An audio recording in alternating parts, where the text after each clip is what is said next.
Welcome to The Explainer. Today, we're tackling a big one for all you tea lovers out there, matcha. We all know it's good for us, it has that unique, amazing flavor, but is it secretly wrecking our teeth? Let's find out. Yeah, it's a classic problem, right? You're trying to be healthy, sipping on your green goodness, and then you start worrying you're paying for it with your smile. So, what's the deal? Does that vibrant green powder have a hidden cost for your pearly whites? Okay, let's really get into it. Okay, so to really understand the matcha situation, we first have to back up a little bit. We need to figure out why tea in general has this reputation for staining teeth. And believe it or not, the answer is hiding right inside the tea leaf itself. All right, the word you need to know is tannins. These are the natural compounds that give tea its color and that slightly bitter taste we love. But here's the thing, tannins are kind of sticky. They're naturally drawn to proteins, and guess what's covered in protein? Your tooth enamel. So over time, they just latch on, and that's what causes that gradual yellowish discoloration. Okay, so we've got these tannins. How does matcha fit into this picture? Well, this is where it gets super interesting, especially when you put matcha side by side with regular old green tea. I mean, they're from the exact same plant, right?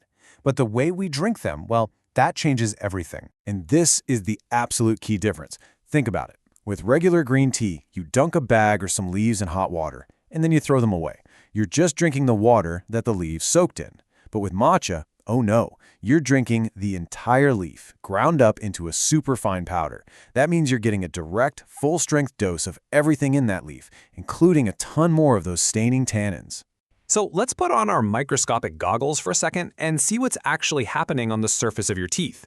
Because it's not just about the chemistry here. The physical form of matcha plays a huge role. This is so important because matcha is a powder. It's not just liquid washing over your teeth. It's a suspension of tiny, tiny particles. And these little particles can get into every single microscopic groove and pit on your tooth enamel. They just hang out there.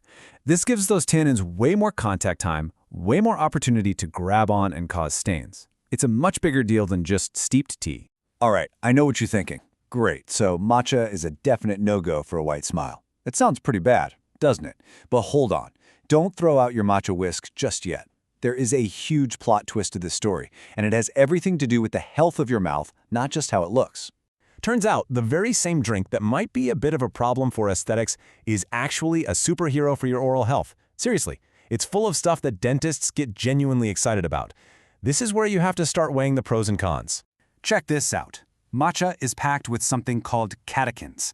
These are amazing antioxidants that basically go to war with the bad bacteria in your mouth, the stuff that causes cavities and gum disease. So it helps fight plaque. It also lowers the acid level in your saliva, which makes it a terrible place for cavities to grow. And, get this, tea plants naturally soak up fluoride from the soil. So you're getting a little dose of nature's tooth strengthener with every cup. And a lot of dentists are on board with this. They'll tell you that, yeah, staining is an issue, but it's a cosmetic one. Things like tooth decay and gum disease, those are real health problems. So the health benefits of matcha often seriously outweigh the risk of a little discoloration. And here's the best part, you can totally manage the staining. So that leads us to the big question. How do you get all those amazing health benefits without sacrificing your bright smile? Well, you absolutely can have the best of both worlds. You don't have to choose. It all comes down to a few really simple, smart habits.